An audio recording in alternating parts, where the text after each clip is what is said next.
I remember Winston Churchill once said, "We shape our buildings and thereafter they shape us." But it takes persistence to make a real impact and create something that will stand the test of time. And that is certainly true for Rem Koolhaas, the Dutch architect and professor from Harvard University.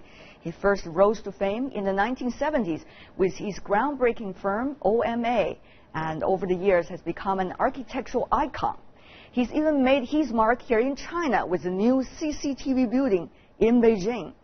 I talked to Rem Koolhaas during his most recent visit in China. We sat down in a quiet corner of the new CCTV building. He was willing to tackle some challenging questions, starting from the very idea of skyscrapers, the CCTV building included. You once vowed to kill the skyscrapers. Ironically, your work, CCTV headquarters in Beijing, is being named as the best skyscraper of the world. Basically, the kind of social dimension of the skyscraper is rarely exploited, and that it's all about height. And so when I saw that, I kind of wrote almost more like a joke, kill the skyscraper, simply to declare that that kind of skyscraper was not interesting anymore. And so the great thing of CCTV was, of course, that it gave me an opportunity to look at that other way of doing tall buildings that was exactly and entirely about organizing activities, organizing relationships, organizing tensions and coherence and all these other moods in a single building. So in a way, you're organizing our lives. That's a lot of responsibility. It's a big responsibility, but I'm basically doing what you asked me to do. It was not... You mean CCTV asked you to do? Yes, because basically when an architect starts, he gets an incredibly intricate book that says we want 2 square meters of this, 4 square meters of that, 5 of that, and we want this relationship, that connection, that. So in a way, it's not that it all comes from your own imagination. It's there, and you interpret it. Which one is more important for you? Recognition professionally, or the kind of degree of debates you can create through your work?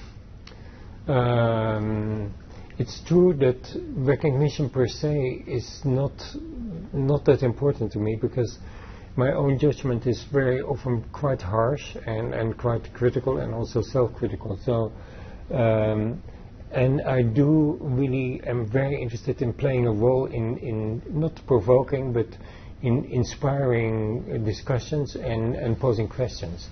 On the other hand, I'm incredibly happy that this building won a number of prizes, simply because I think it is very important that China, that those prizes go not so much to me, but to the organization, to respect the risk that CCTV took in kind of doing our project. So I think it's really great. So it's not an award for the architect? No, it's an award literally for the building. Yeah? And so the building is a kind of combination of you who provoked it and me who did it. And basically the way we kind of work together on it. Having said that, though, we see Beijing, like many metropolitan cities around the world, have been seeing its sky scenes newly built over the past 10 years. How would you compare the situation here in Beijing with other metropolitan cities? There is, on the one hand, undeniably a kind of movement that cities become more similar. But at the same time, Beijing is so unique in itself and has so many, and I think that is also part of Chinese society, that it, whatever the environment, whatever the circumstance, it always asserts a kind of Chineseness, a Chinese way of interacting with each other. A Chinese what is the Chineseness in your mind, though? For me, Chineseness is the ability to improvise, to overcome every obstacle, to be creative about life. That I think is a very creative... Isn't that true elsewhere in the world? That could be also American spirit, the Dutch spirit.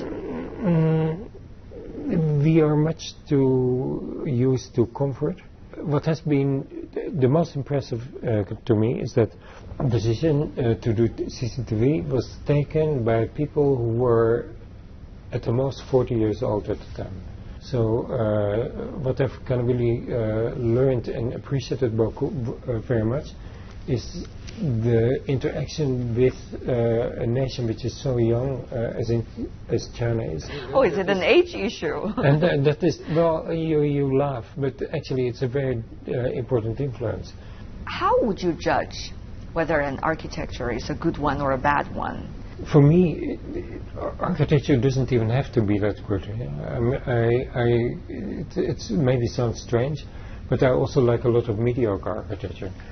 For me, the way in which you can appropriate a space, the way in which you can inhabit a space, and the way you can simply derive pleasure from a space, all those options are possible. And therefore, do you think the buildings in China, particularly the ones being built over the past 10 years, what kind of pleasure or what kind of senses are they providing to you as an architect?